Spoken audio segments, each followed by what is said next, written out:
hot fogging. Oh! 12:22. It is December 22. Right now it is 12:22 on December 22. 12:22 on 12:22. Merry Christmas, you freaks. God bless America and all humanity. I busted into the new ham today. Wicked. You can see how it's, you see the lines in it for the men who've never done it before? There's just a lot of dudes like me, I think, haven't spent a lot of time doing domestic stuff, but it's kind of a blast, you know, if you got the setup and everything. So it's Sunday. Christmas is on Wednesday, so we're getting, today's cold as DC's hotter than hell or colder than heck. Summer, winter. Today it will not hit 32 degrees. It won't. There's Metro.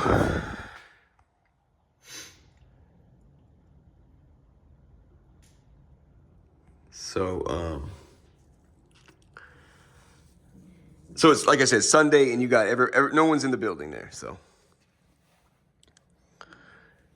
you got my bedroom. I didn't have a lot going for it. Like I said, I had to put Mother Mary helped me put some stuff together here. These really nice little throw pillows using old luggage. I had a really nice old laundry bag. It's actually rather new. It's my nicest one. It's bigger and better than this one from Paris and the King George. I was like, I have no way to use that. It'd be nice. Well, Mary hooked it up. I took one of these cushions here. There's two small ones. I took one of the smaller ones. I got this from the recycle area down there. I can tell you right now it came from a good home. No pet dander, no smoke, no even dust. I know these things. So I'm actually really proud to use it. Check it out. So I got some, I still don't even have light in here. I didn't stay in here last night. Stayed out here yet. I had to wash this morning. Really kind of proud of this. So I took, it's a perfect fit. It's extremely high end. It's got like raised, beveled letters and such.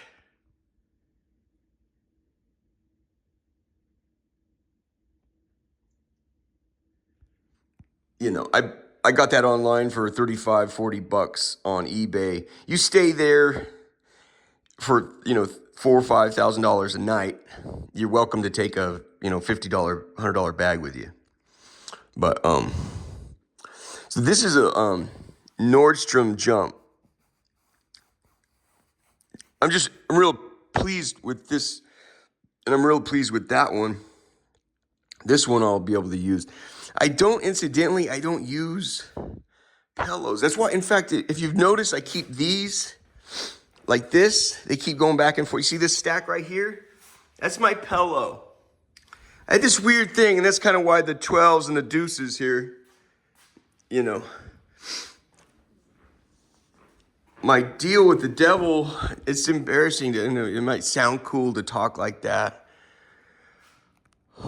I was in hell for a lot of years. My family might ask, why, you came back to Oregon with this hanging over your head. I had something of an arrangement. I'm sorry that I wouldn't be blown up until December 22 of 2022. So I knew I had time.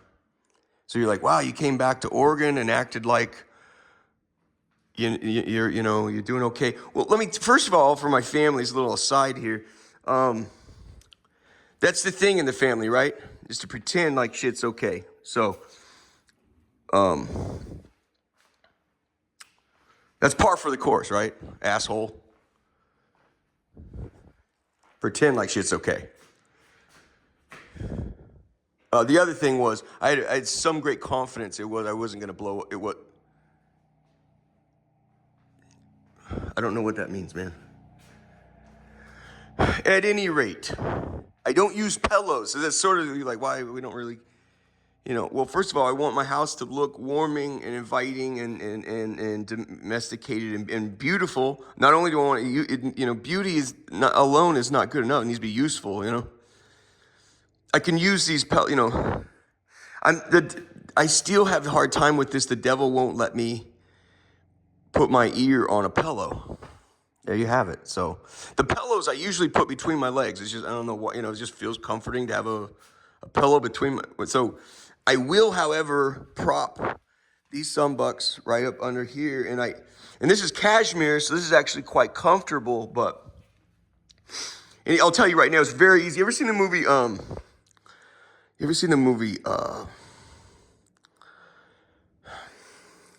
it's a little Indian kid? Real beautiful movie. He's out in the ocean. He's all alone in the ocean. Oh, Mother Mary, help me. What is it? It's a little Indian kid. He's in a little boat, and there's a tiger and a zebra and a bunch of animals in the boat with him. What's the name of that movie? Remember, he says, I learned how to train. I learned how to train the tiger. I'd go tap like this, and then I'd put a piece of meat right there, and then the tiger would go get it, and then I'd come over here and I'd tap, tap, tap, and I'd throw a piece of meat right there, and then so whenever I tap, tap, tap, that's how I trained that little tiger I was stuck out in the middle of. What's the name of that movie? Came out 2012 or 13 or something. It's an Indian kid. At the very end of the movie, he says, he grows up to be a professor of world religion or something. And he says, I think the big surprise at the end of the movie is like there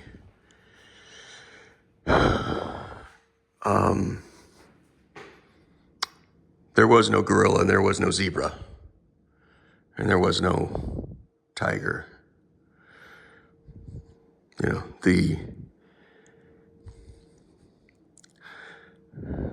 gorilla was the cook in the shipwreck, and the zebra was my mother.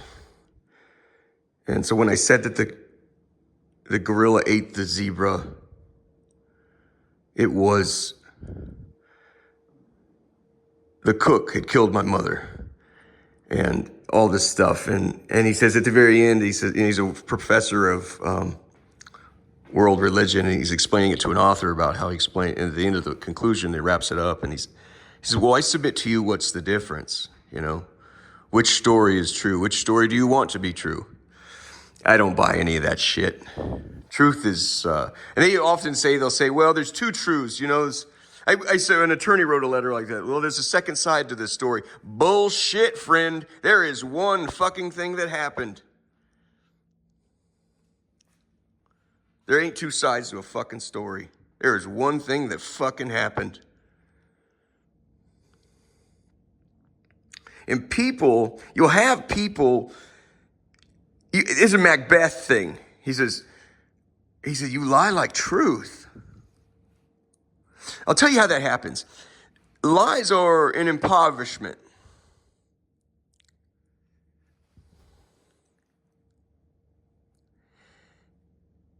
And as they say, lies are only wishes. I wish I need this to be the way. Like in my resume, when I said I can do this, I can do that. Well, there's some value in that because it's like, well, I wish to do these things. So it's like, well, if he can't do these things, he sure as shit wants to. He's going to do his best to do it. You know what I'm saying? But there's still lies, And my brothers in law enforcement and stuff, we kind of talked about how perpetrators can lie like truth. They will integrate deception into their speech in a way that it carries with it a weight of pathos. It carries with it a weight of pathos. Especially when their life depends on it.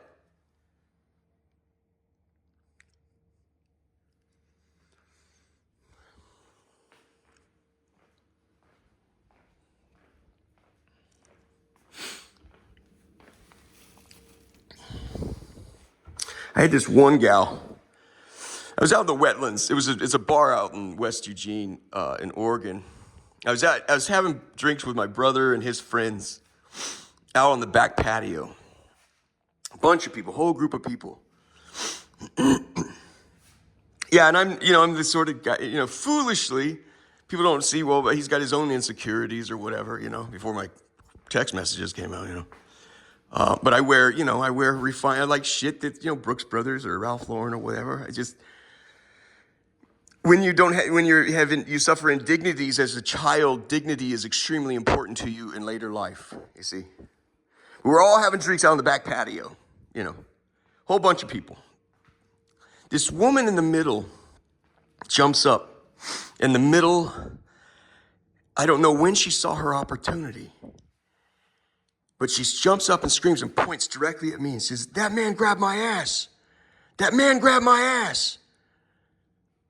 I go, "Fuck you, man. Fuck you." I really didn't know what to say. And my brother's a cop, right? And he said, "What the fuck was," after the night ended, they just kind of they realized the exchange made no sense. Why did you just shoot up in the middle of nowhere? Why you came out? We were all sort of laughing you waited for the end of a funny anecdote or a conclusion of a joke to shoot up in the middle of this and point over at that guy and say, "He grabbed my ass."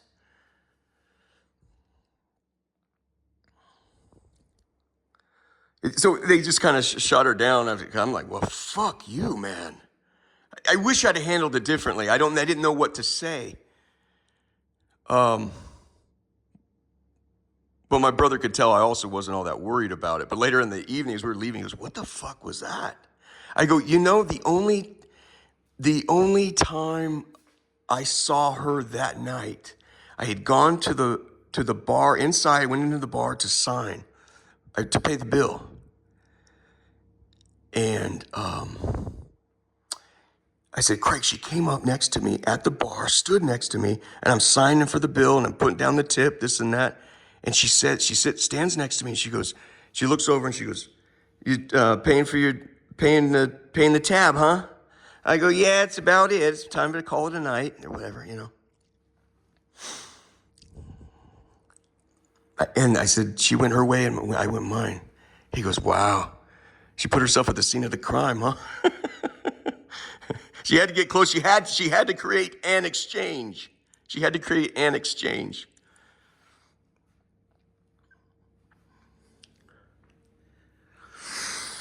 Anyway, I'll tell you how the devil told me, you do not put your ears on pillows anymore until I say. It went something like this. I'm not shitting you.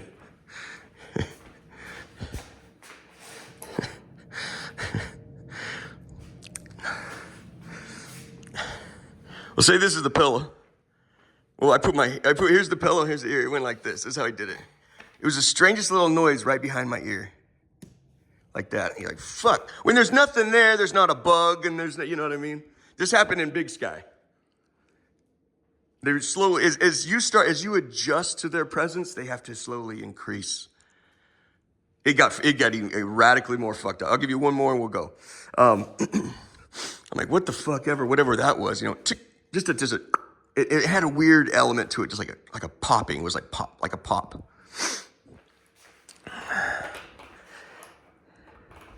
But of course, I'm laying down reading and I don't want to move. Waited about 5 seconds, then a needle shot into my ear.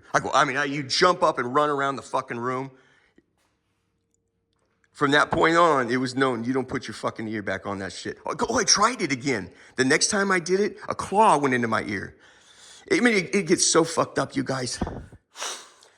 On one occasion, please help me remember the one. On the one occasion, I had a roommate in Big Sky move in. There was no one else living in the room. So there was 2 beds. It's kind of like a college dorm in Big Sky.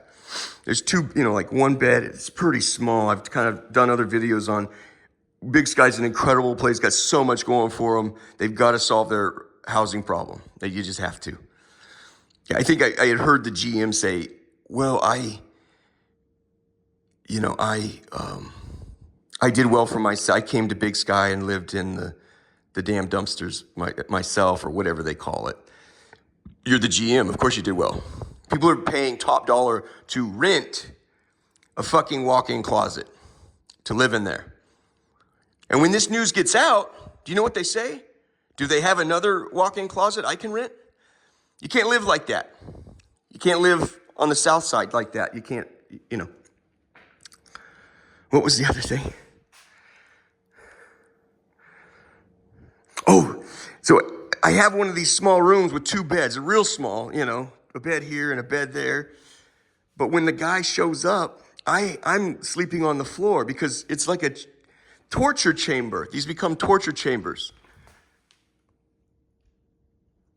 You don't understand what it is like to be elevated underneath, to have this thing until your bed becomes a torture chamber. That's a great advantage to them. I'm much more comfortable on the floor, you know. But I'm glad to make that pretty, and I actually might try it out. Jesus has made things a lot more.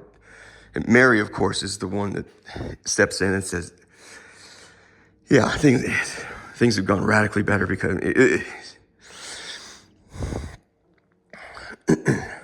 So the guy shows up middle of the night and he opens the door and the door slams right into my mattress on the ground. I said, and I'm so embarrassed, you know, I say, hey, I'm so sorry, bud. He's moving in, so I just grab my mattress, I throw it back on the bed. And of course, they sort of the demons will leave you alone a little bit because they need this project to continue and proceed. And you don't know what the game is. You don't know, you know. You don't know when is the big turnaround going to come for me. That's why it's like, I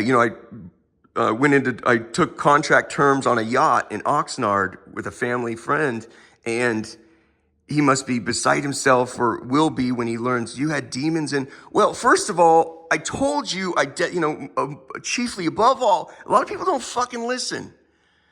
I said, the most paramount thing to me right now, you know, and a lot of other families should have told him, you know, he's struggling with this, and that. But another point is, I didn't know when it was going to conclude. I didn't know. Here I am in DC, and you finally have this grand, unbelievable nuclear turnaround or a turnabout. I would encourage people to do. Everyone knew. I told everyone. I got to the point where I stopped. You guys want to know why you got fucked in the ass? I stopped talking because a million times they try to talk. You go fuck yourself. And the best I could do was just get the hell away from all of you. I sent gifts, I sent money, I'm trying to show you I still love you, but everything I sent back home, what did it say on the return address? You're an address somewhere in Eugene or California, so you guys didn't know where I was. Firstly, secondly, and lastly, is because you became fucking lunatics.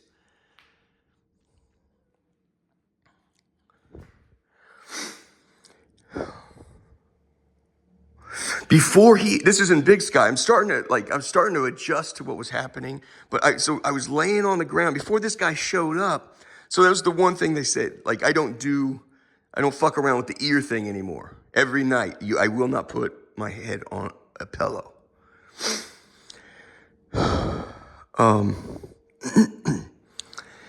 So before that guy showed up, though, this is where I spend my evenings, you know? And, so I lay in here. It's just far more comfortable. And a demon about the size of a child came and started pushing on my legs. And I'm like, I'm comfortable here. I don't want to move. You get tired of this shit. And so I didn't move. I didn't know what was going to happen next. That's the thing with demons. They're dishonest. Everything they do is based on a mistruth or a falsehood. So from there, it's, what you call the Lucifer effect.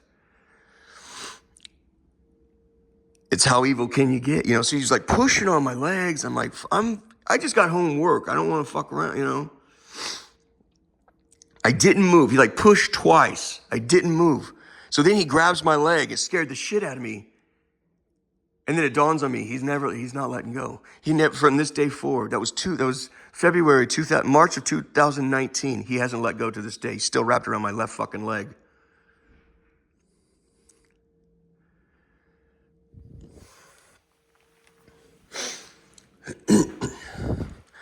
Another one. The best, one of my favorite books is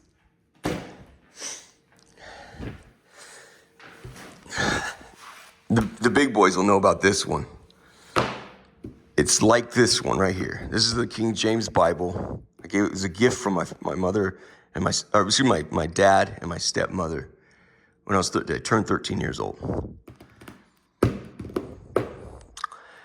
The book I bought that I cherish, it was like the crowning achievement of all my books I've ever read.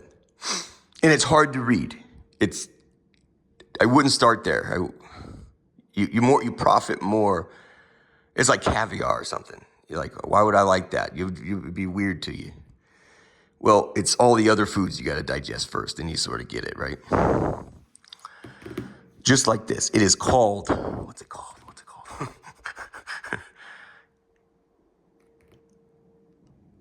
Divine Intimacy.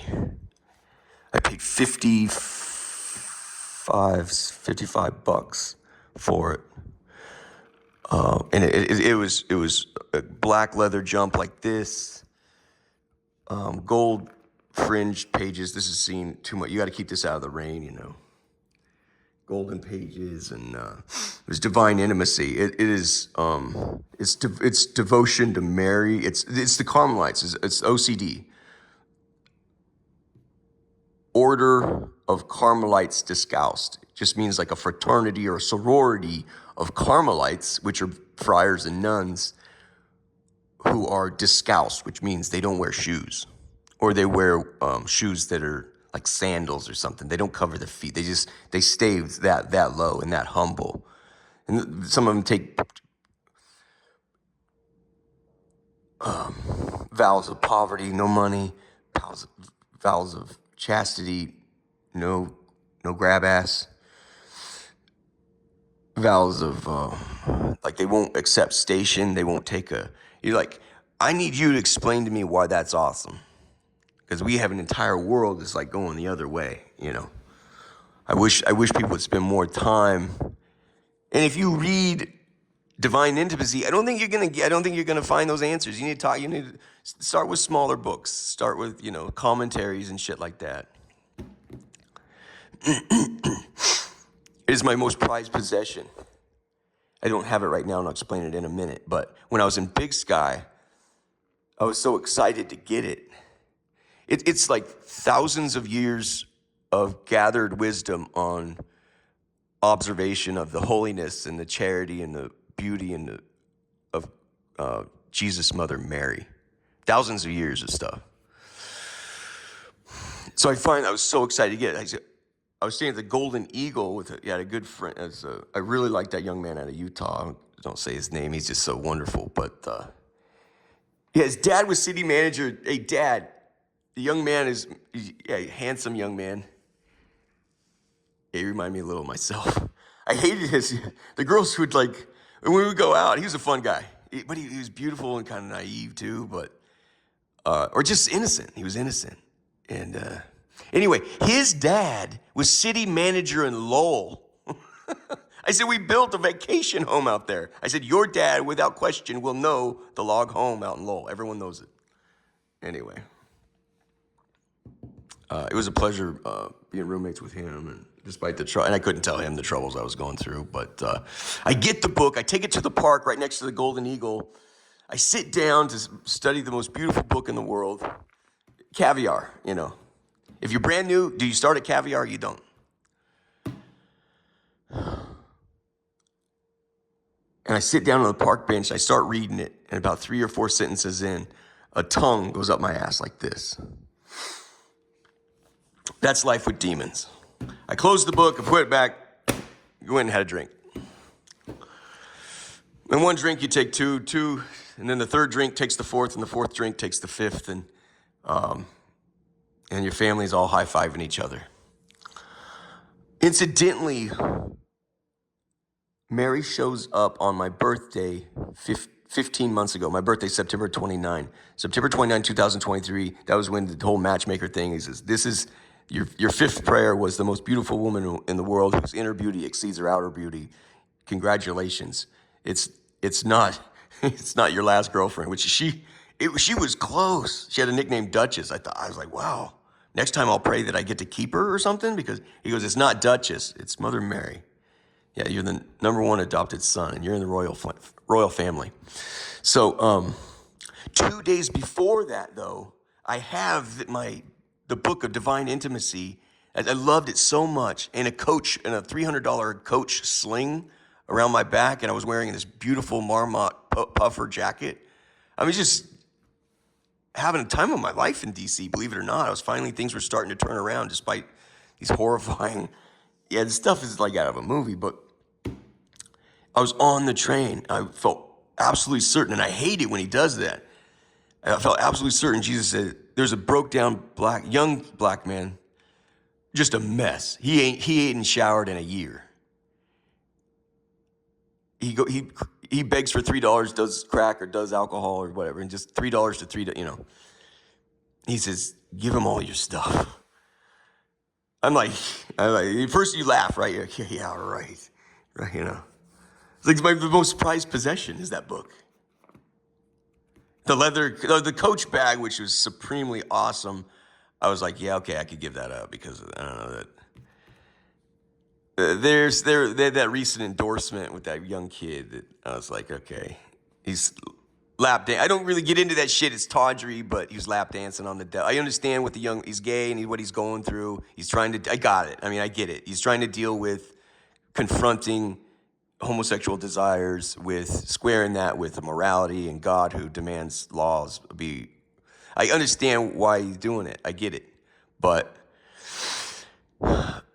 Coach Bags endorsed him and said, we're just proud to embrace him. And like, he's trying to embrace who he is, this and that. So I was like, the moment I was like sized up the equation, I'm like, I'll give him this Coach bag, dude. The sling, it was a fly sling. And no, the book in the bag, everything in the bag, which I had my exorcism oils in it, which that has right there. That has exorcism stuff in it that I've not used. I'll tell that story later. He goes, and your jacket. I love that Marmot jacket. Brand new puffer. I mean, it was fly. I go, you have got to be kidding me. It was 2 days before my birthday. He goes, this is how Jesus said it. He goes, no, do it because you're nice. I go, you are kidding me. I'm on the subway, just take off the jacket. It's a waste. He's not going to eat caviar. It's a waste. I give him this fly-ass jacket. I go, it's all yours. Go have a good, I'm like, I'm gone, dude. And he wakes up. He was asleep. He wakes up and immediately starts tearing through the bag looking for money in the bag. Like with no thought for whatsoever. It was like you could tell that's how he lives his life, just scrounging for,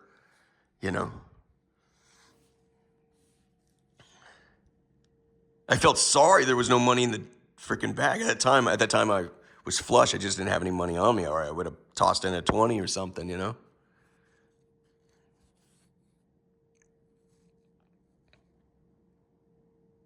I think it was just Jesus wanting me to, another exercise of faith. 2 days later, he finally gave me a mother.